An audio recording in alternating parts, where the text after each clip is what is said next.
Hello and welcome to The Gist. I'm your host, Chris Vetrano, here every week to break down all the things that are happening in pop culture and interviewing the people that make it pop. Today, we're finally doing it. We're deep diving into one of the most celebrated pop culture icons and artists of all time, the pop princess herself, Britney Spears. As we prepare for the release of her new memoir, The Woman in Me, out October 24th, we're going to go back through the biggest moments of her iconic career. But I couldn't do it alone, so I brought in some help. You know him because he created the #1 stop on the internet for all things Britney. Please welcome to The Gist, founder of BreatheHeavy, Jordan Miller. Hey, Jordan. Hey, what's going on? Thanks so much for the kind words. How you doing? I'm doing good. I am excited to have you because you're a Britney expert and you have been doing this. I want to hear a little bit before we get started in talking about the Queen herself. I want to hear, how did you get started with Breathe Heavy, and, where did you your love of Britney, where did it start? Yeah, so long story short, I started this website, BreatheHeavy, when I was a sophomore in high school. So believe it or not, it's going to be turning 20 years old next year, which is wild to think that I have been working on something for nearly 2 decades. And to answer your question about, where the passion started, it's hard to pinpoint. I think when you're young, you tend to gravitate towards a certain artist for whatever the reason may be. And mine happened to be Britney because, she was out the gate, iconic and releasing great music and had a really unique look and sound. And, as a little gay boy, I thought that she was I knew that she was a queen and I wanted to stand. And then the rest is history. There's been a very long saga with Breathe Heavy in terms of covering, album releases and some of the tumultuous times, then into the conservatorship, and which led to Free Britney, and just everything in between. It's been a very colorful history. It's never been boring. It's always interesting, even to this day.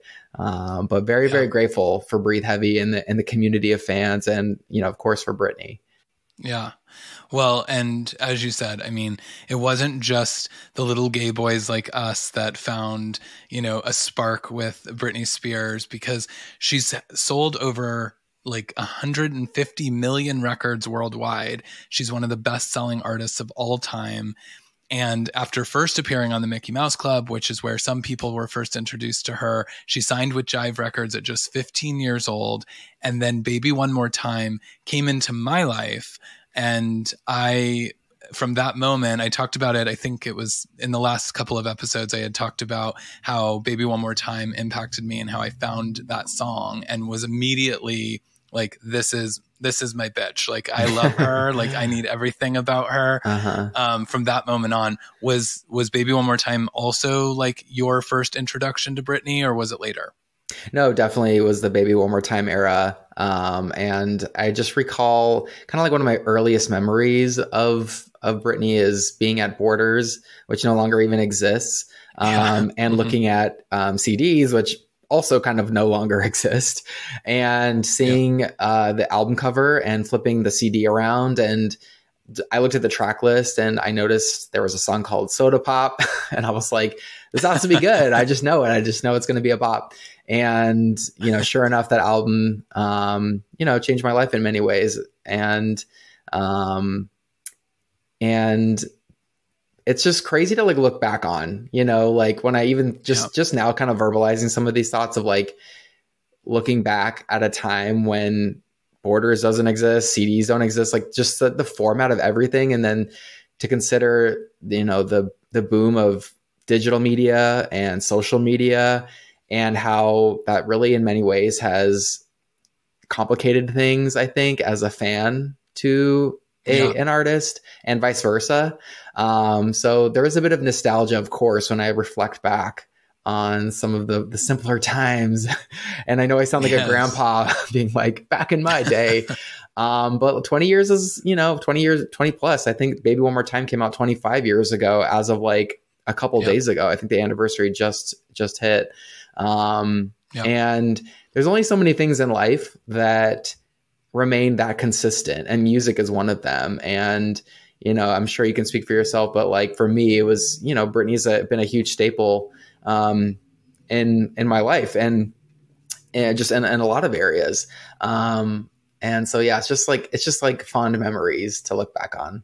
Yeah, absolutely. Yeah. And the album and song both came out in 1999. And the album went on, it's one of the best selling albums of all time. It sold 25 million copies worldwide, which is insane because as you were just talking about, the digital music is now everything streaming, and now everything singles and single songs. And so people don't buy albums the way that they used to back in that day. Yeah. And so forever, I mean, Baby One More Time is going to be one of the greatest, like, or one of the top selling albums of all time, just because of the way that the format has changed. Yeah. Yeah. And, you know, like, I actually think that that's okay that music isn't consumed in the same exact way as it was 20 plus years ago, because in 20 plus years from now, streaming will most likely be something that's archaic, you know, is old, and there'll be, you know, several new formats in the time in between. But no lies detected when you say that it's like just a record that stands the test of time. And actually, a few weeks ago, it's not too often that I go back and like play full albums. Like I'll, you know, listen to her music and the songs and here and there. I have like a go-to workout playlist of her bops and stuff. But to play like the whole album in sequential order, I don't do too often. And I did play Baby One More Time, and you know, it's like, yes, there's like some really good bops on it, but also like I kind of forgot that there is like some pretty great ballads and like slower songs and mid-tempo songs, and just to kind of hear the nuance in her voice, especially with the addition of AI now and AI generated vocals, and trying to see what AI is trying to produce. And in comparison, looking back on, you know, her earlier works, it really is like in a time capsule and very special. Yeah. Yeah. No, I mean, I agree with you, like the album. And I also recently listened to it kind of front to back. We had a friend in town and we were just like, oh, let's go like old school Britney. And so we threw on Baby One More Time. And it's like Nice. Some of the songs I just like remember like how, I mean, it is like, it's just nostalgic in so many ways, and the album had so many singles. I mean, we had Sometimes, You Drive Me Crazy, From the Bottom of My Broken Heart, Born to Make You Happy. But even beyond those, which were like huge, massive songs that we still hear and talk about today, it's like there was some really awesome. And then obviously this was also in the time where there was like the US version, and then there was also like the Japanese version or something that would come out, and it would always have like a few more songs. Some of those songs are great too from her, like the B-sides, I guess.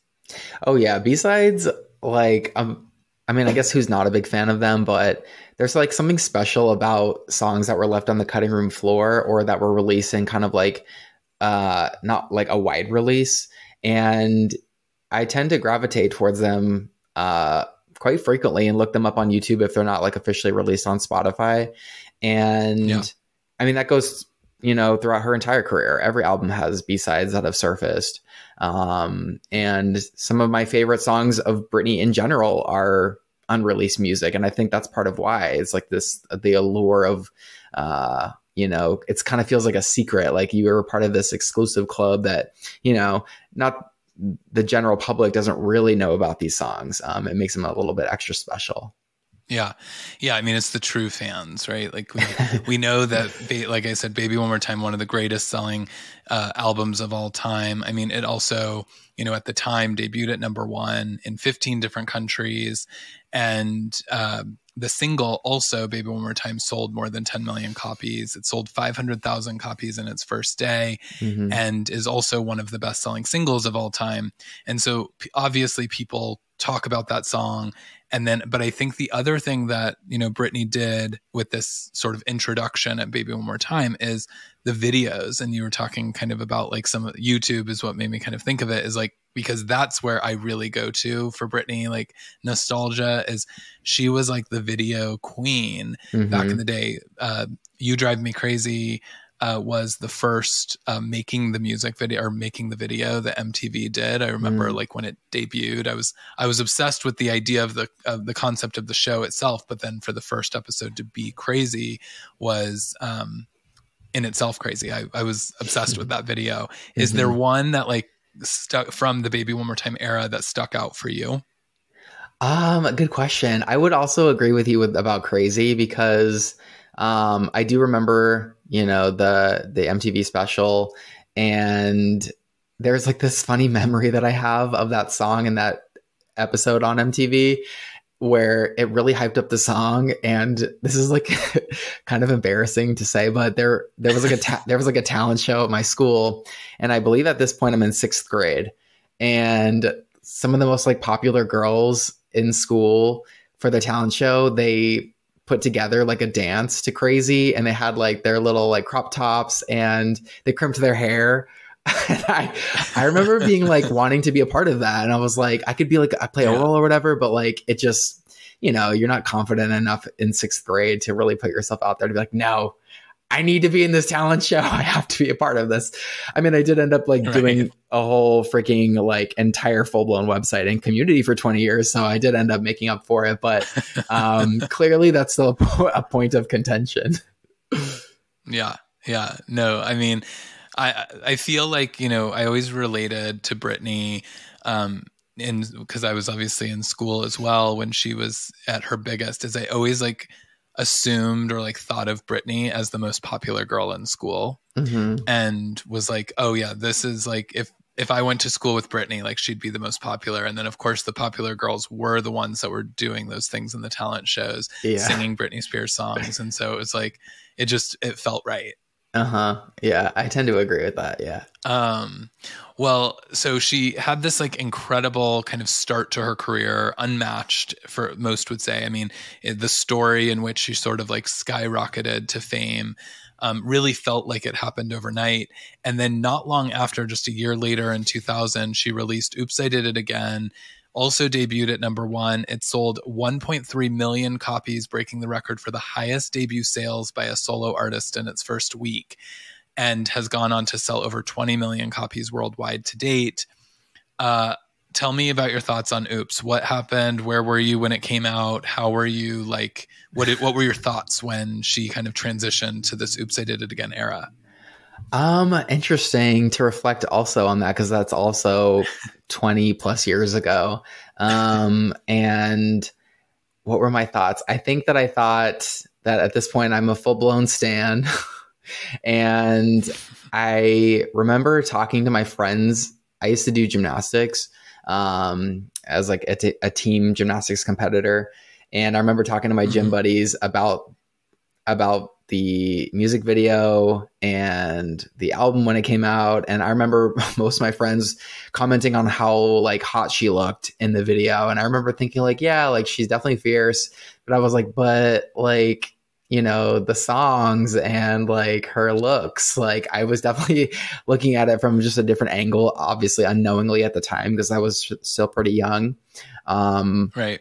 But at the time, you know, the album sales and just the, you know, all of the hype and attention around her, it was all happening in real time. So in the moment, I wasn't super aware, and I was also young, so I didn't have so much like experience or even exposure to what other artists of, you know, her caliber experienced. And it was just kind of like very innocent in the way to like live in the moment and just like not, I don't know what, if this is not normal or normal. I just know that I really like her as an artist. I liked her for the last album, and now it feels like she's even more famous and making more music. And of course I love that.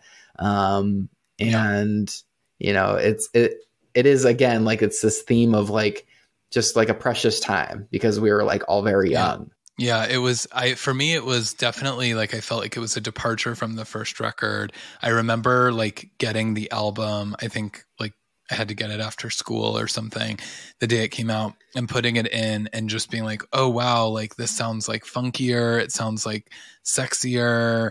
Like I felt like she was being like a little bit more of a bad girl. I don't know why that felt that way, but I think just some of the like Don't Go Knocking on My Doors and some of the other like tracks on there just felt like, oh, she's like growing up, but she was still so young. But then, I mean, the Oops era gave us so much because, as you mentioned, like, I mean, she became kind of like the biggest star in the world. And she obviously, this is when we got her famous VMA performance of Oops, where she ripped off the glittery black suit and revealed the glittery nude suit. And for me, it's probably still to this date, like the best VMA or probably award show performance that I've ever seen. And I remember just being like obsessed watching it over and over and over, trying to like learn the dance. And same. I mean, it was amazing. And, you know, I remember like her being on the newspaper the next day, like the front page, her kind of like giving this like mischievous grin from the performance and, you know, it being like such a big deal. And that coming off of, obviously she did the Rolling Stone cover, which was controversial because she was wearing underwear. And at the time I like didn't understand, like, why is everyone like hating on Britney? And, you know, now looking back, I'm like, okay, she was like pretty young doing these things, but you know, she was a star from the beginning. Also during the era, we got the Super Bowl halftime show where she came out as a guest with NSYNC and Aerosmith, which I was obsessed with. She gave us 2 books, a Heart to Heart book release, and then a Mother's Gift. And she signed an $8 million deal with Pepsi. So just in this Oops era, she like really solidified herself as a star. You mentioned you also were learning the VMA dance. Was there something from this era that like sticks out for you?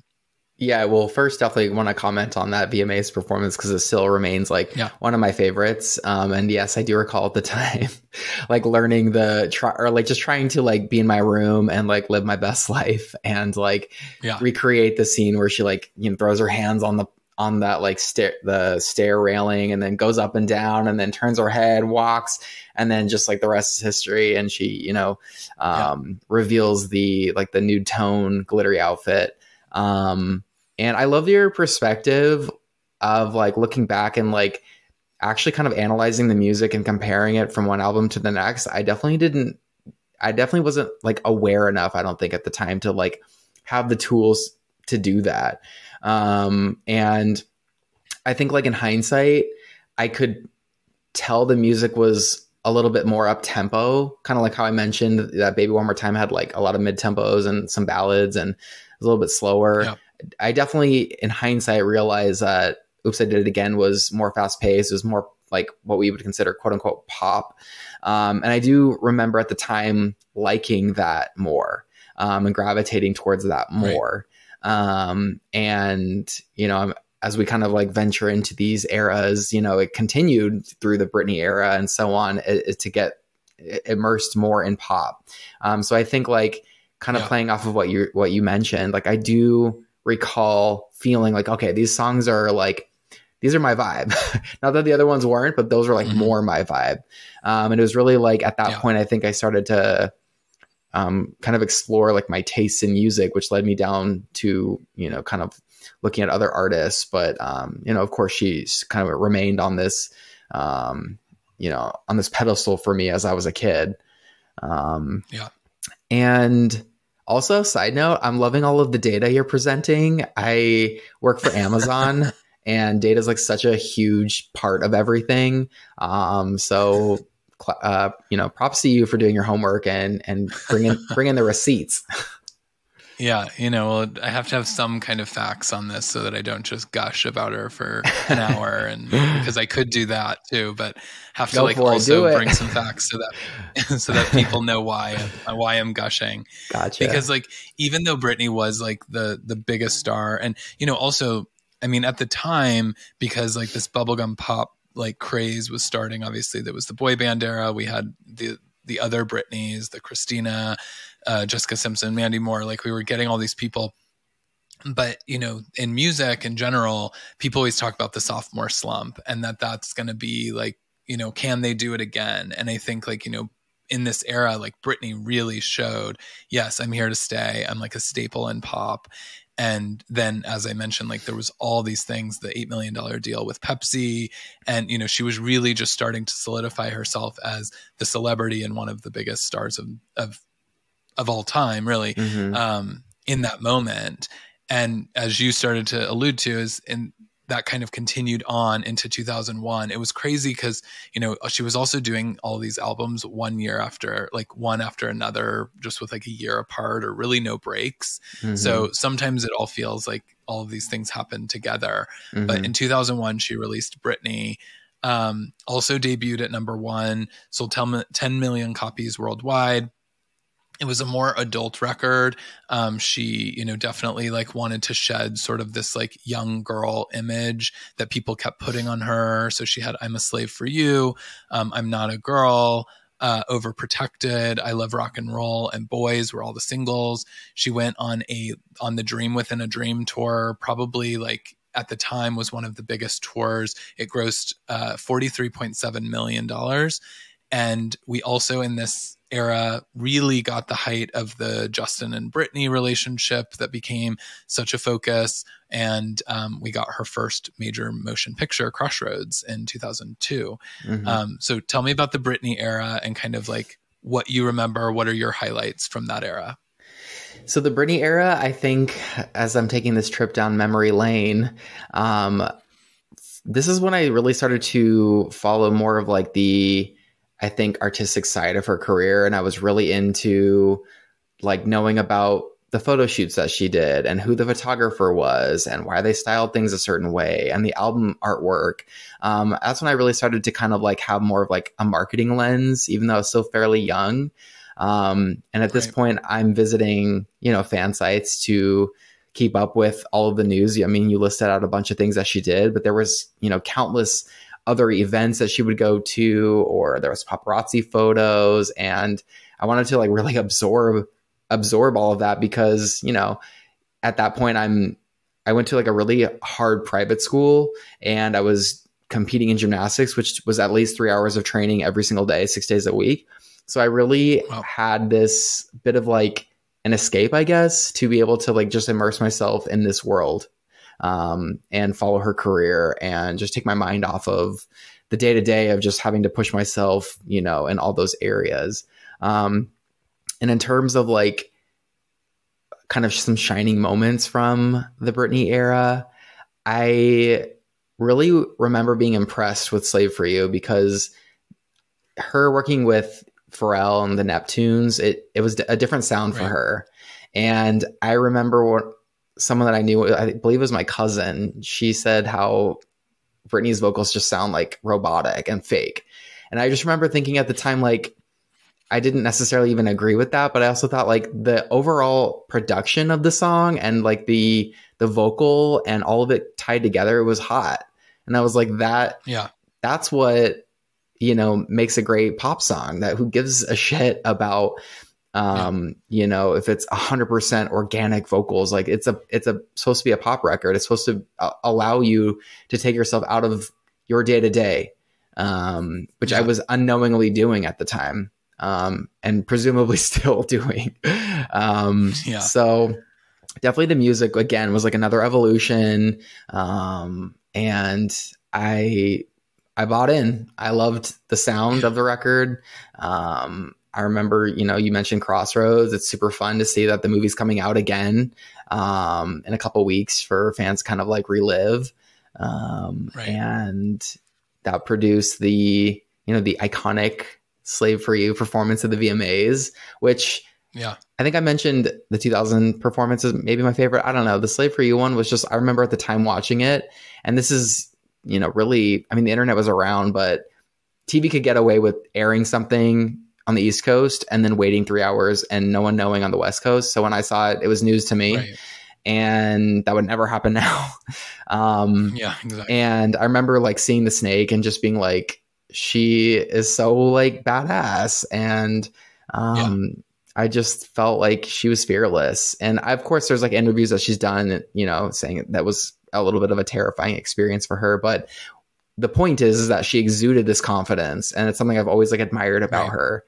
So when I look back on that time, That's kind of like the impression that I was left with. Yeah, I mean, it was, and I think I think some of the VMA producers have like called it one of the greatest VMA performances of all time from their perspective, because, you know, it took so many risks with the tiger on the stage and the boa and all the things that she did. And it's like, it really, I mean, it's one of her most iconic looks. Obviously, people do it for Halloween every year. And, you know, it is something that like will live on forever, which is really the true test of like a pop culture moment, and for her being an icon.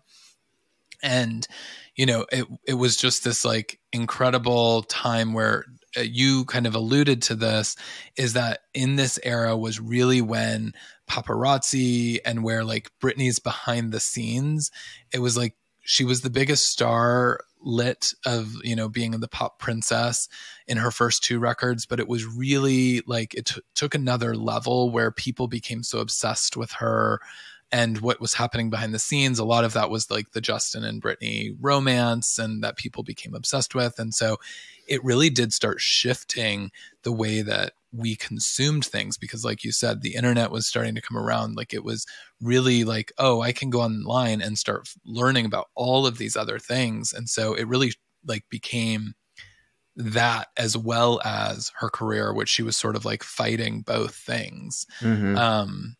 And, you know, so it was a really transitional year, which I feel like leads us to the next album, which is In the Zone. The album also debuted at #1, which made her the first female artist in SoundScan era to have her first 4 studio albums debut at #1. Gave us the singles Me Against the Music, Toxic, Every Time, Outrageous. And, you know, she also got her first Grammy award for Toxic during this era. But this was also the era where a lot of the sort of media chaos was happening, because she got married in Vegas to Jason Alexander in January 2004. And then in July of 2004 was dating Kevin Federline. She did the Chaotic TV show. So she really was starting to kind of become something more and probably bigger than herself, really, during this time. And at what year, remind me, when did Breathe Heavy start? So Breathe Heavy did start. This is the era that it all began.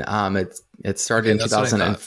Started in 2004, but I actually had to spend a year, which was 2003, learning how to build a website. This was before the drag and drop functionality that you can do now, where you can build a website in like literally an hour.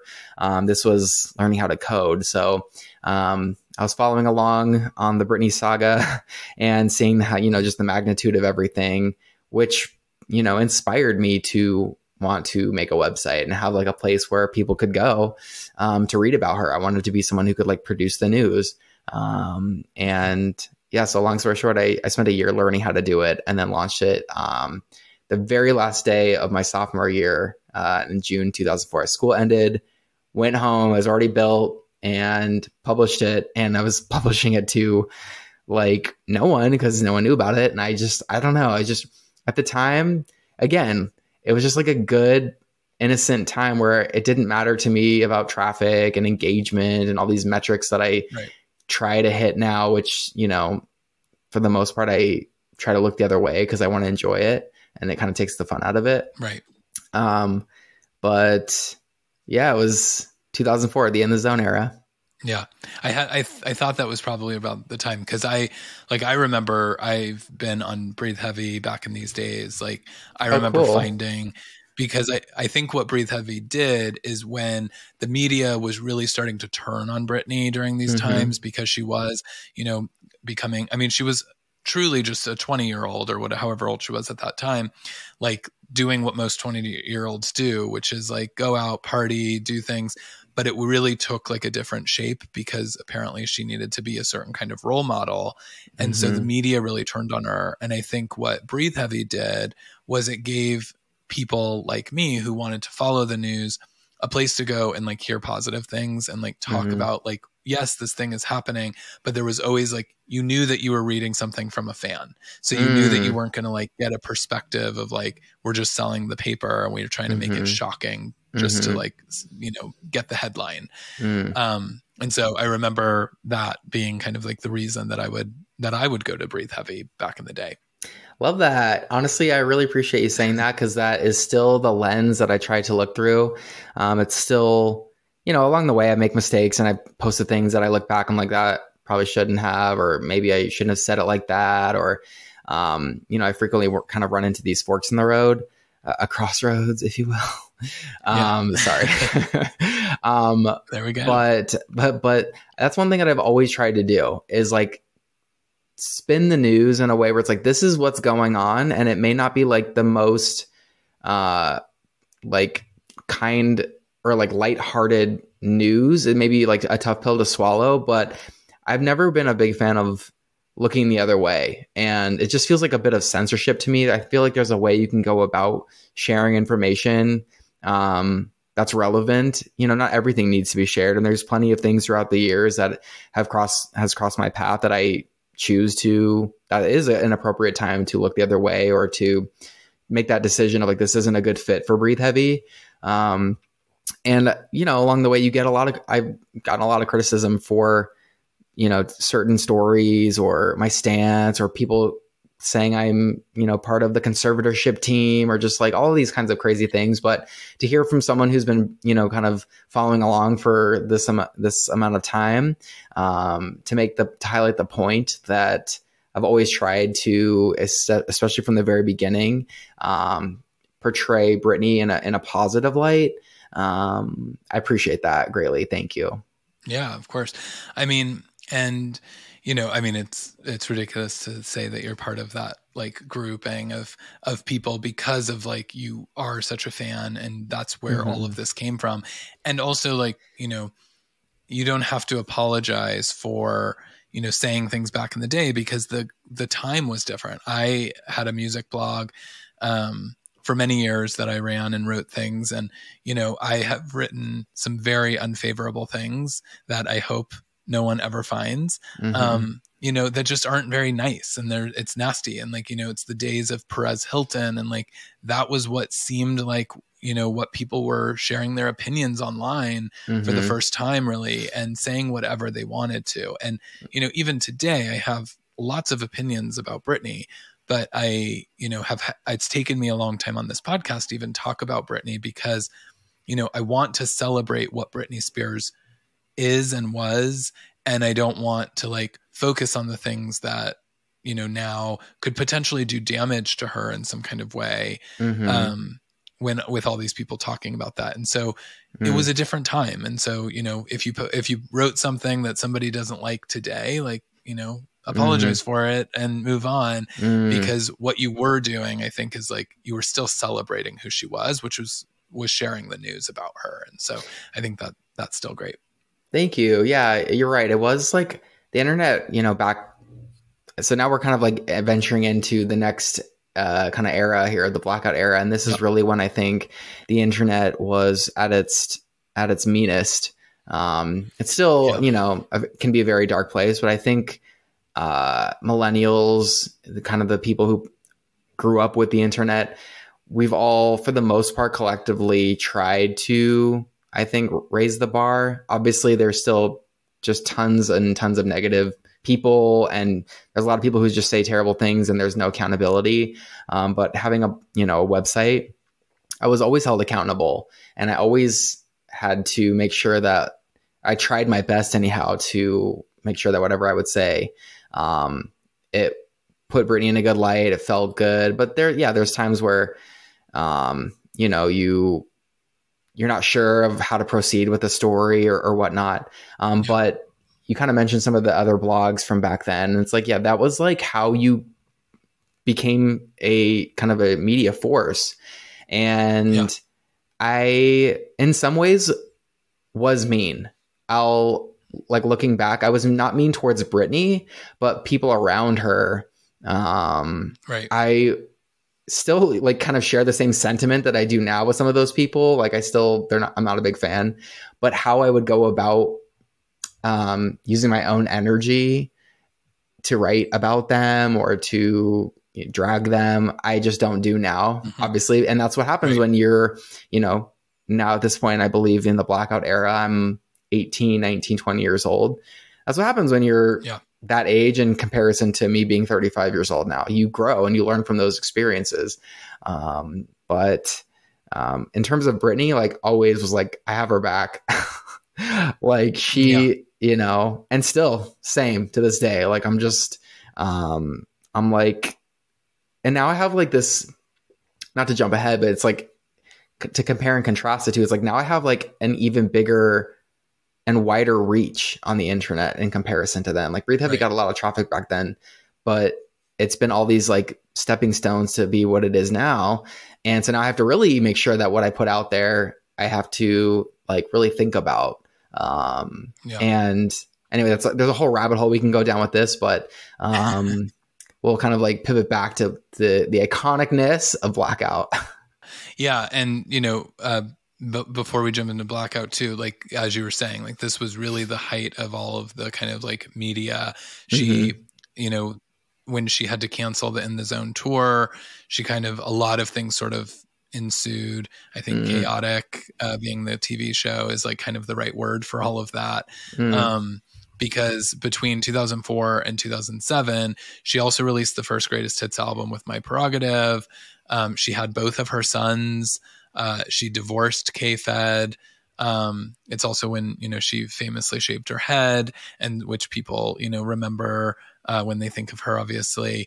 And then Blackout was, there was a lot of controversy around the album itself, but is actually one of the most celebrated. It was the first time that she had an album that didn't debut at number one. It debuted at number two in the US. It did win Album of the Year at the MTV Europe Music Awards. It gave us 3 singles, but there was a lot of kind of controversy around it. And it was really like, even though, critically it was one of her most celebrated albums as like this incredible kind of like electronic dance album. And, but it was unfortunate that like behind the scenes, this is also when she gets placed on the psychiatric hold and the conservatorship comes into play. And we're starting to get into this time. And so it was a really kind of strange era to be a fan, because we loved what we got from Blackout as a fan. But on the other flip side, it was like all of this stuff was happening to her and kind of falling apart in front of our eyes. I was gonna say, I feel like I agree with that assessment, but a little shift for me is that there was like a lot of stuff going on and being criticized about Britney herself. But I think there was like a real separation between her and the album. I think like a lot of people recognize that it was like a critically acclaimed album, that sonically it sounded amazing. And I don't recall like too much heat around the album and criticism about that, but about her, I mean, if anyone would know, it would be me, because I literally documented like every paparazzi trip, every rumor, like it's all in the BreatheHeavy archives that I have stored on a database. It's like a weird journal that I have. And yeah, there was just so much. And that's like to the point of what you mentioned, of just like how I try to portray Britney in a positive light throughout things. This is, I think, really when I leaned in. And at this point, I'm 20 years old, and this is the year that I met Britney. I met her before the VMAs in Vegas, before the 2007 VMAs. And kind of how all that came to be was because she had been reading BreatheHeavy at that point and could see that the angle that I was going with was such a pivot from what she was used to seeing. Everyone was just right, trying to destroy her and drag her down. And there was like one kind of corner on the internet that really went out of its way to make sure that it wasn't that. And it wasn't just me. It was like, I had the platform, I created the platform, BreatheHeavy, but it boils down to like my news posts combined with the community of fans. So Britney fans, they wanted to have like a dedicated place to go. It's really the fans of hers that I think is what what the special sauce was, because you could go to People Magazine or some of these other blogs and you could read the comments and they were all just terrible. And the general public, generally speaking, was not nice. And so it was like a breath of fresh air to go to a place where it wasn't going to be this doom and gloom about her, even though everything was being reported on the website and in the forum. It was a place to go to like find some solace from like, this is my beloved pop star. I've stand her for a number of years now. And I just want to be able to talk to like-minded people to still continue to celebrate her. And Breathe Heavy is, you know, in my opinion, still that to this day. Yeah, absolutely. And I think, you know, during the kind of conservatorship of it all, like at the time, we didn't really know what was happening. And we like, you know, there was obviously some photos of her in an ambulance, and there were stories and there was all kinds of things out. And, you know, it was scary as a Britney Spears fan at the time. And so to the point is like going to Breathe Heavy is like, oh, I can go there to sort of find out like what's happening. Or just go there to like be with other Britney fans and talk about sort of what is potentially happening and how we might be able to get her back. And, you know, it was interesting when I put this together, and, you know, we could do a whole episode on the conservatorship, and nor do I really want to do that because I don't want to give it a lot of life, because Agreed. It's horrible. But it was so interesting to me as I was putting this together is like seeing the timeline of it and seeing like, oh, she got placed on the conservatorship. And then it was like, almost immediately after she was released from the hospital, she was on How I Met Your Mother. She did Britney for the Record. She was like just back to work, which brings us to the next era, which is in 2008. She released the Circus album, which also debuted at #1 again. So she was back on the top of the charts. Womanizer topped the Billboard Hot 100 for the first time since Baby One More Time. And she went on the Circus tour. And it's like, it's insane to think, I mean, and then obviously there's more to her story and her career to come, but like, it's crazy to think like, well, all of this was happening and there was all these horrible things being said about her. She got back to work and she was like truly like doing it again. Like she was still delivering things at the top of the charts. Yeah. It's like one of the, I think, pivotal moments of her career that I feel is very inspirational. You know, it's like she was at a seemingly low point and they put her in a situation that was unjust and corrupt, and she still managed to pick herself up and push herself artistically, professionally, as a mom, just as a human being. And I kind of think back to those moments, you know, when I struggle with certain things, it's like, okay, like pick yourself up, push yourself, you can do this. And I think that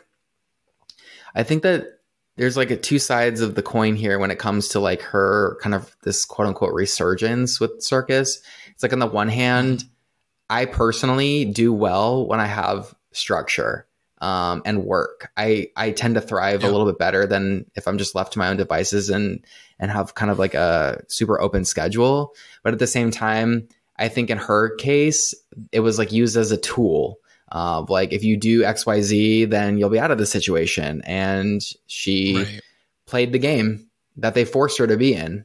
She was an unwilling participant. And I think that's why there's such a kind of, I think, difference between Circus and then the next era. Because it was like, well, the situation didn't change. So not to get too far into the conservatorship, I know that this is like a very music focused chat, but at the same time, it's hard to untangle the two. Because it kind of the personal situation in many ways informed the professional situation and vice versa. So kind of this is where things get a little more complicated and tangled.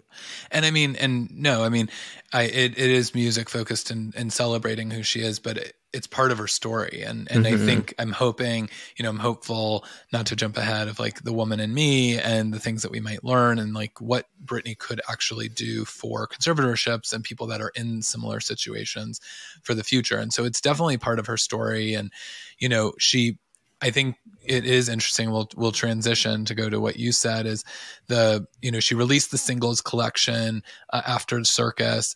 which had the single Three. Three became her third number one song. So again, she's still like churning out some of the biggest, sales of her entire career. And then she releases in 2011, 2 years later, Femme Fatale. So the album did peak at number one.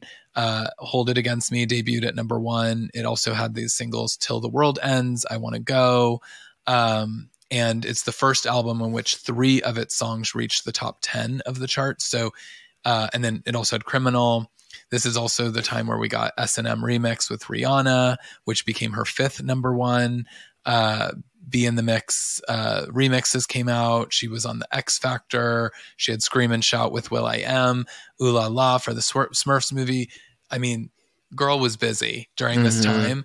But to your point, and I think what you were alluding to is like the spark wasn't maybe there as much during this era, because I think for her, she was maybe starting to recognize what the abuse and the things that were happening behind the scenes with the conservatorship, that this was what was going on. Yeah. I mean, there was like a ton of things that you just mentioned. And I think, I obviously don't know for sure, and perhaps this will be revealed in the book, but I would imagine if it were me in a situation similar to that, I would at some point, in order to just survive, you have to almost like accept the situation so you can cope, so you can like do things day to day. Otherwise, if you're just continually dwelling and looking back, it's like you're going to get stuck. And I think that's perhaps kind of a mode that she put herself in of like, okay, I'm going to get through this. I'm going to continue to push forward. And, had all of this amazing success, but of course, behind the scenes, she wasn't being able to live her authentic life in a way that she choose to do so. And I think that's, you mentioned the kind of the spark fading in certain eras. I think this is kind of around that time where she's doing X Factor and the Femme Fatale. And this is also, the beginnings of the conservatorship and adjusting to what this, legal prison is like for her. And so it's like, I would imagine there's a bit of some dissonance for her to be experiencing all of these, accolades and career defining moments. But yet the other side is that there's this really dark underbelly of everything. And she's having to kind of reckon with that. Yeah. And not getting to probably celebrate those things the way that other artists that have, career milestones and number one songs on Hot 100, the way that they're celebrating these things. Britney wasn't getting the opportunity to do those things and allowed to do those things, which I think probably was part of it. Cause I always think back to of like, when we talked about the early Britney and when we first were introduced to her in Baby and the Oops eras, is like, I remember Rosie O'Donnell had her show and Britney was like a staple on the Rosie show. And she was always going and stopping by. And I just remember she like always had, Rosie O'Donnell just made her laugh in a way that I felt like no one else really like did. And she would laugh so much and she had so much personality. And it was like, oh, that's who Britney Spears is. And she, she had that personality in a lot of other things that we've seen her in. And I mean, even when you see like Crossroads, how she shows up is like, that's the spark. And I think that's what was missing. And so when she has this like dynamic personality and is such the kind of girl next door, and then she kind of is seemingly like afraid around people and she's like timid of talking and all of the things that we've kind of started seeing, it was signs, I think, to fans that like something isn't going right. Like something, there was a lot of speculation as to like what it was that was causing all of that, but little did we know how deep it actually went. Yeah, well, it's like who gives a shit about a number one if you aren't able to freely drive your car or choose your lawyer or your doctor or have say in your, the visitation of your children, and their children are used as like a tool against you to comply. Like, okay, great. A number one's great, but my life isn't like super meaningful in the ways that, they could be. So yeah. Yeah. Yeah, it was a tough era. It gave us some incredible Britney Spears songs. I mean, Femme Fatale. I listed all the singles. I mean, some of those singles are some of my favorites from her. And so I am grateful for the album. But you know, obviously, there's a lot behind the scenes that was happening as well. And that brings us to the next era. 2 years later. 2013, she released Britney Jean. It was her final album under Jive Records, under the deal that she had signed. And it debuted at number 4. It was her lowest selling album. It had Work Bitch and Perfume as the singles. And during this era, she had released a couple of other songs, one with Miley Cyrus, SMS Bangers, Pretty Girls with Iggy Azalea, Tom's Diner. She released a couple of like things out there. But really, I think to go off of what you were just saying and about the, you know, all the things that were going, you know, Britney Jean being the lowest selling is not surprising because at this point, I feel like it was coming out in the music as well. Yes, agreed. And the elephant in the room with this album is, you know, it's fans dissect the songs and question whether she, you know, her vocals are 100% on every single song. And that kind of has eclipsed the music when you look back on this album. And so to your point, it's like, yes, I think that this is now manifesting in her music because there's just, you know, this is all speculation, of course, on my part, but it's like perhaps there's like a lack of connection to the music because the meaningful areas of her life, she's not fulfilled in the ways that she could be if there wasn't the kinds of restraints on her.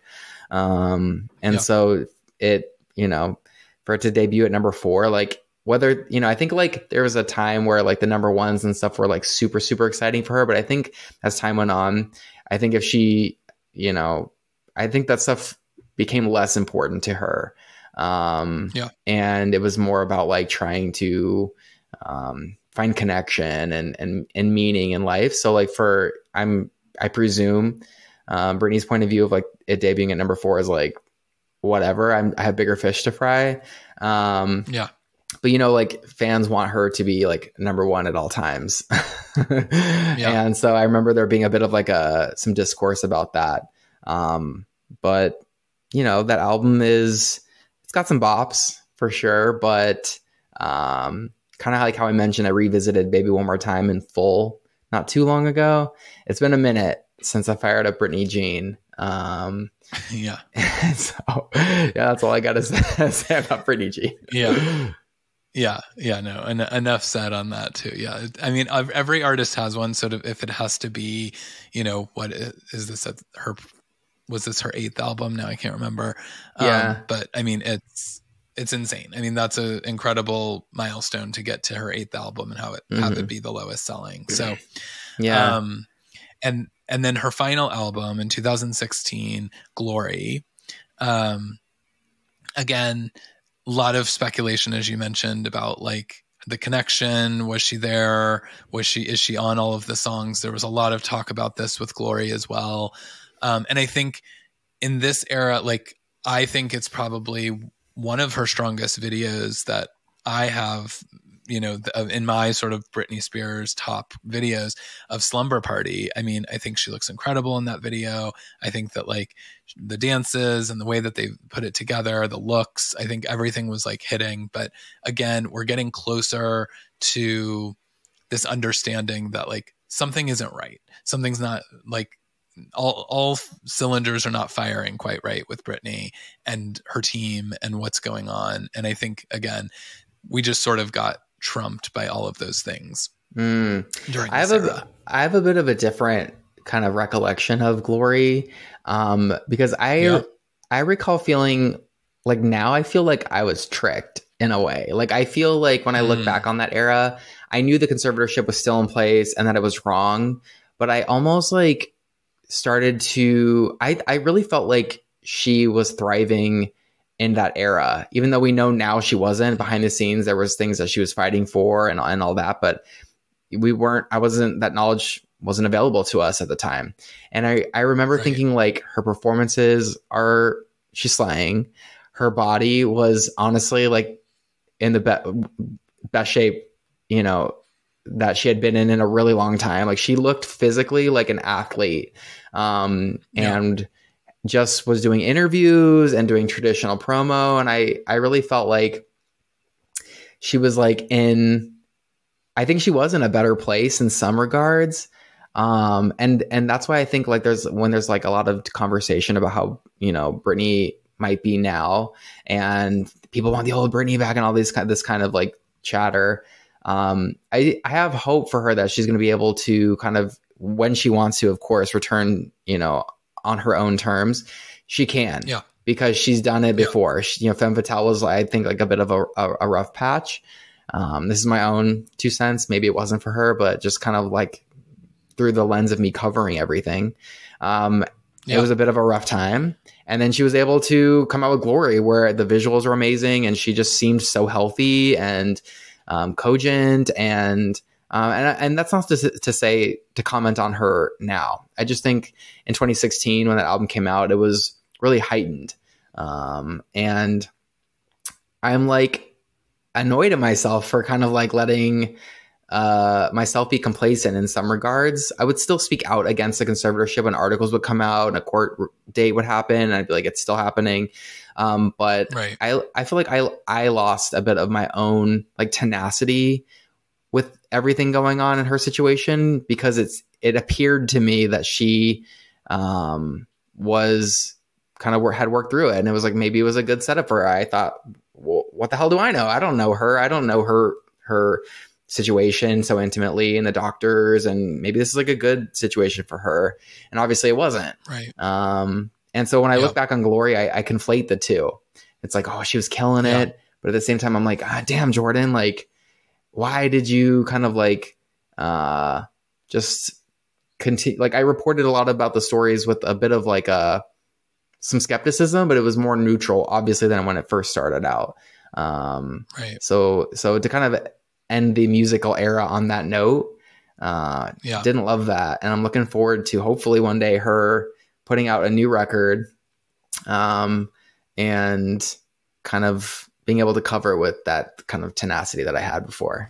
Yeah. And I think you're right. Like there was a bit of like coming off of Britney Jean, I think it did feel more like a return to form in a lot of ways. So I can understand where you felt that. I think also something we didn't mention is the Piece of Me Vegas show happened during the Britney Jean era, and is one of she changed the game in Vegas in terms of residency, and so I think doing all those shows, she was an athlete. She was showing up and doing that time and time again.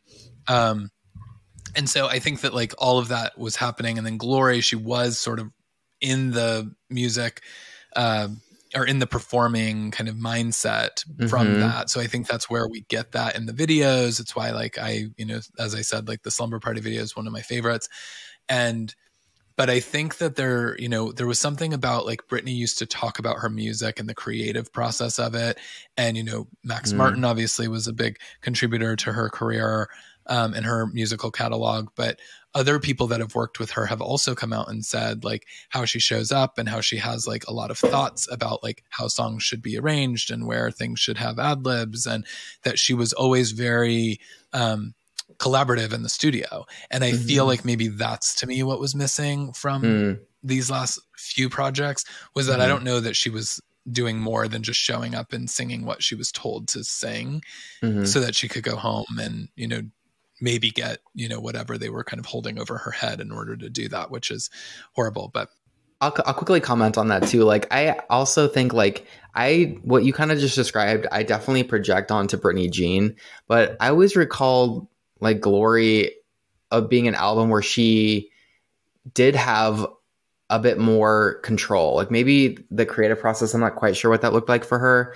but I remember thinking when I was first listening to the music that I was like, oh, this is definitely her vocals. Like this is definitely her. And like some of the songs that were selected, like Man on the Moon, for example, is like kind of like a bit to the left, out of left field in some ways. And I'm like, that's cool that she is selecting these types of songs, because it just felt like Britney Jean was just this just very like stale, like cold in a way. I don't mean to be like rude about her music. Like hopefully I'm not coming across that way. I just think Britney Jean and Glory, they're just night and day. And so I remember thinking like, okay, the music sounds really good. She looks amazing, fit, like interviews are awesome. And so, yeah, it was definitely like, and it's wild to think that that was 2016 and we're like approaching 2024. Like, what the hell? Yeah, I know. A lot has happened, and you know, we've gotten some songs. We got Hold Me Closer. We've gotten Mind Your Business. We've gotten some stuff from her, but we have I don't want to say we're due an album because it's up to Britney at this point, what she wants to do. And we as fans like want her to, you know, take her time. And if she never wants to deliver that, then that's where we're at. But, you know, a lot of things happened. Obviously we know, the Free Britney movement. Again, we could have a whole episode about that. Maybe someday we will. I know you were a big part of that. Britney is now free. And now on October 24th, we're getting The Woman in Me, which she signed this $15 million book deal. And, you know, it's apparently going to be explosive, at least if we're reading what the media has to say. What are you hoping to get out of The Woman in Me as a Britney stan and as the creator of this like number one spot to find Britney online? What I'm hoping is that for one, I don't have too many expectations, to be honest with you. And I don't mean that in a negative way. I'm just like open to reading what she has to say. I'm open to whatever her words are because I love her as an artist and as, you know, a person in some ways, I guess. It sounds kind of creepy. But I've just followed her for so many years, you know, and so I think that she's a badass. And so I look forward to reading what she's curated, what she wants people to know. And actually just like 10 minutes before this interview that we're doing, she posted on Instagram that she's working on a volume 2 potentially. So I find that to be super interesting. Even if she's just messing around, it's cool to see that she's got writing on the brain and that she's wanting to express herself. And so I'm looking forward to kind of just being a part of the experience of Britney expressing herself. At this point, I think we're all just wanting to hear from Britney herself. Like, you know, I remember that court call where we were all like tuned in to hear her speak for the first time and so much was revealed. And it's like, now we're going to get that on the pages and we're going to get to really see more about like what she was experiencing, what she went through, you know. But I think this is also, from my perspective, I think this is going to be, or I hope this will be a very healing moment for Britney in knowing that the world has like seen her story, has heard her story now.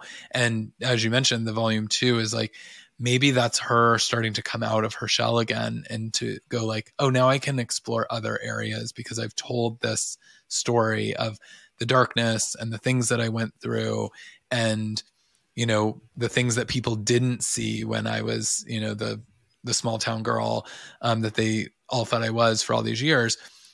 She's starting to give us that. And my hope is that if nothing else, because obviously I'll read it and I will absorb every moment of it and I'm sure I will love it, but I'm hoping more than anything else that this ends up being a very healing time for Britney in sharing the story and that it could lead to a volume 2 or a song or an album or a tour or, you know, on her own terms, because I think Britney is the best when she's on her own terms. And so I really hope that that's what we get from this. Agreed. I think like, you know, all of us are our best selves when we can live our authentic life and choose to do what we want on our own terms. And it's cool to see her being able to kind of flex her creativity. And the writing process, I know, and she's mentioned was a bit traumatizing to kind of relive some of these past experiences. But I think sometimes in order for you to move forward, you you look back on certain parts of your life and reflect on them. And what you can do is then in the present moment, shift how you perceived those things so that when you look back on them in the future, you have a kind of a different stance. And I think that this book in some ways is doing that for her. And just, you know, per usual, I root for her. I know fans have a lot of love for her, and everyone just wants to see her, you know, live life, like you mentioned, on her own terms. And this is a manifestation of that. So really looking forward to the book. Hopefully we get to look forward to volume 2. And I know that you mentioned kind of like, you know, the hopes of new music one day. I'm on the same page, as long as, again, it's on her own terms. But would absolutely love that for her, and just, you know, would love in some regard, in some way, to be a part of that somehow, and helping kind of make that happen for fans. So, but we'll see what happens. Yeah. Well, you have been a huge part of her story. And, you know, as I mentioned, I've been a longtime reader, and it's a place that I have gone for the good stuff in Britney, and seeing that. And I see what you're doing on, you know, Instagram and some of the other platforms where you're really like focusing on when someone takes something that Britney posts on Instagram and turns it into headlines about her safety, or, you know, whatever. I see you sort of changing the narrative in a way that's really positive. And so, Thank you. You know, I appreciate that, and continue doing that.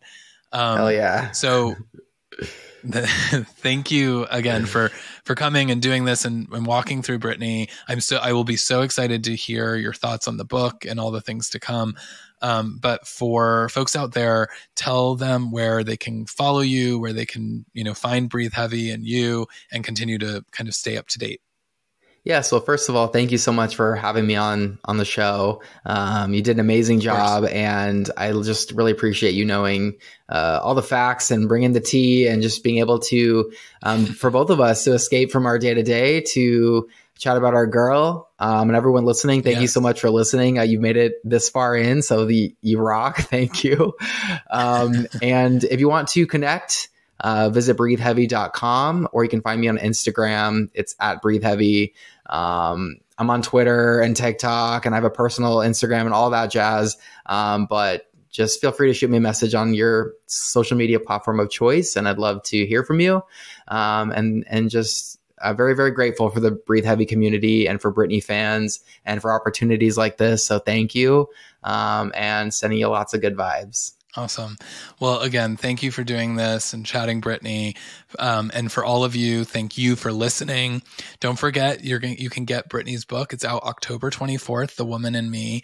And don't forget to rate and subscribe so that you never miss an episode of The Gist. You can find me at CM Vetrano on Instagram, Threads, Twitter, or TikTok. And until next week, thank you guys so much for listening. Bye. See you later.